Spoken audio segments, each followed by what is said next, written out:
On se retrouve pour une nouvelle vidéo sur Stephen et dans cette nouvelle vidéo je vais te présenter les upgrades de gemmes du mois de juillet que j'ai pu réaliser.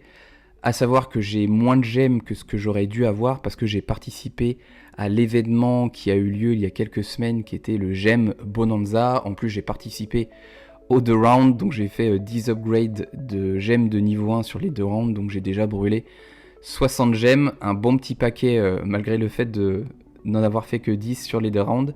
Donc j'ai un peu moins de gemmes que prévu, et avant de s'attaquer aux upgrades, je voulais rapidement te remontrer du coup ma paire principale si tu n'as pas forcément vu ma vidéo qui traite de ce sujet là. Donc je te laisserai mettre pause si tu veux voir les attributs, mais ce que je voulais surtout te montrer c'est que aujourd'hui ma paire me permet d'avoir des Mystery Box de niveau 7 en 20 énergies. Et pour la première fois hier, je suis monté à 125% et j'ai réussi à avoir ma première Mystery Box de niveau 8 que j'ouvrirai sur le mois prochain. Mais du coup, les gemmes que j'obtiens sont récupérées grâce à des Mystery Box de niveau 7 principalement, où dedans je vais retrouver 10 gemmes de niveau 1, 3 ou 4 gemmes de niveau 2 et éventuellement on peut gagner des gemmes de niveau 3, mais ça ne m'est pas encore arrivé. Pendant que je lance l'upgrade de gemmes, quelle est ma stratégie avec les gemmes? Ça va être de vendre toutes les gemmes de confort, sauf quand j'ai besoin de restaurer les HP, donc les points de vie de ma basket.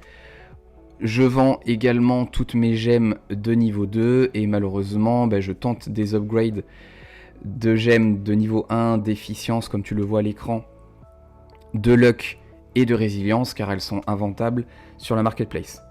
Donc comme tu le vois, l'upgrade de gemmes d'efficience partait vraiment mal.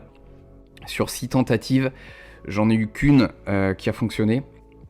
Donc ça fait un peu mal aux stats, sachant que le pourcentage de réussite est de 35%. Donc on pourra espérer environ réussir une upgrade sur 3. Bon, 1 sur 6 sur les efficiences, ça fait un peu mal. Donc les lucks, j'en avais que 2. Heureusement, ça rééquilibre un petit peu la chose. Et je me retrouve avec une réussite sur 2 pour les lucks. Et pour les résiliences, je vais avoir aussi un peu plus de réussite que pour les efficiences, car je me retrouve à réussir 3 upgrades sur 6. Donc ça peut paraître être un carnage, mais en fait dans les faits j'ai quand même un taux de réussite de 35% sur les gemmes de niveau 1. Donc finalement le deal entre guillemets est respecté, mais bon, c'est vrai que brûler autant de gemmes ça fait jamais plaisir. Et comme je cherche à avoir des gemmes de résilience de niveau supérieur, j'ai tenté par gourmandise l'upgrade de gemmes de niveau 2 de résilience pour passer à une gemme de niveau 3. Et malheureusement, je n'ai réussi qu'un upgrade sur 4. Et là, ça m'a fait encore plus mal que sur les gemmes de niveau 1. Donc pour montrer un petit peu la rentabilité, donc qu'est-ce que ça veut dire? Donc pour toutes ces upgrades de gemmes, j'ai brûlé 1100 GST parce que pour l'upgrade de gemmes de niveau 1 ça me coûte 50 GST et pour l'upgrade de gemmes de niveau 2 ça m'en coûte 100.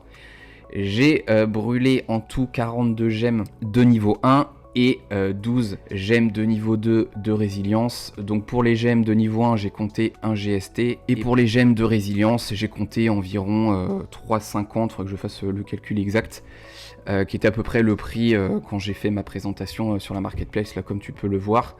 On est plutôt autour des 3,30 au moment où j'enregistre la vidéo. Donc combien m'a coûté toutes ces upgrades? Ça m'a coûté 145 GMT. Et combien j'ai gagné? Malheureusement je n'ai gagné que 50 GMT. Pourquoi? Parce que la gemme de niveau 2 d'efficience vaut 10,8. Bon, quand j'ai fait mon calcul c'était à 11, donc on n'est pas trop mal. On est à 10,98, donc 11 pour les lucks. Et pour la gemme de niveau 3 de résilience, on est à 27, et c'était à peu près les chiffres que j'avais au moment où j'ai préparé cette vidéo. Donc j'ai gagné environ que 50 GMT pour 145 dépensés, donc malheureusement les comptes ne sont pas bons, mais d'un autre côté, les gemmes de niveau 1, autre que confort, on ne peut rien en faire, donc on est un peu poussé à faire des upgrades, et ça rend le jeu aussi un peu plus ludique.